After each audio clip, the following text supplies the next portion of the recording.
BJP नेता और पूर्व सांसद किरीट सोमैया के एक बयान ने मुंबई की राजनीति में हलचल मचा दी है और नई बहस को जन्म दे दिया है। सोमैया ने कहा कि हमारी मुंबई, हम सबकी मुंबई अब मुस्लिम मुंबई, बांग्लादेशी मुंबई बनती जा रही है और हालात भयावह दिशा में आगे बढ़ रहे हैं।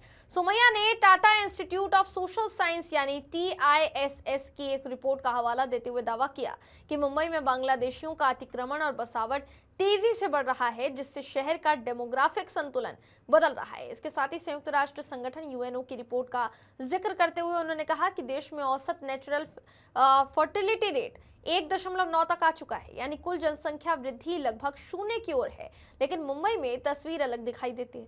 सोमैया के मुताबिक हिंदुओं का नेचुरल फर्टिलिटी ग्रोथ 1.5 बताया जा रहा है, जबकि मुसलमानों में ये दर हम दो हमारे 3-4 के स्तर पर है। मुंबई में एक भयानक परिवर्तन दिखाई दे रहा है।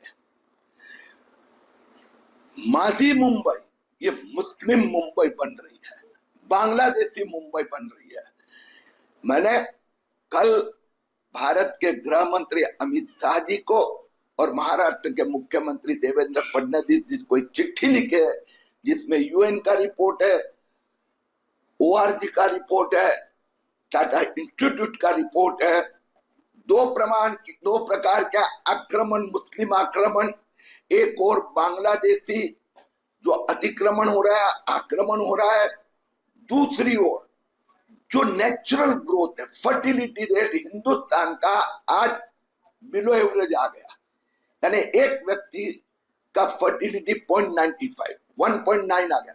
मुंबई का फर्टिलिटी रेट ये 1.5 है, 1.5 to 1.6, यानी हम दो, उसमें से तो एक कपल का एक होता है, हमारा एक, और दूसरा हिंदू कपल 2 संतान, यानी दोनों जन, 2 कपल 4 जन मिलाकर 3 बच्चों को जन्म देते हैं। और उसके सामने मुंबई के मुस्लिम का, जो बांग्लादेश से आए हुए, उनका तो fertility rate more than 4x, जो बांग्लादेश से आए हुए उनका, और नेचुरल यहाँ के जो मुस्लिम है उनका भी 3 से ज्यादा है। यानी हिंदू में हम दो हमारा एक, हम दो हमारे 2, और मुस्लिमों में हम 2 हमारे 4, ये एवरेज दिखाई दे रही है। जिसके कारण 2050 में हिंदू ये 54% होगा, मुस्लिम 30% होगा। 2065 में मुस्लिम की जनसंख्या मुंबई में हिंदू से ज्यादा हो जाएगी।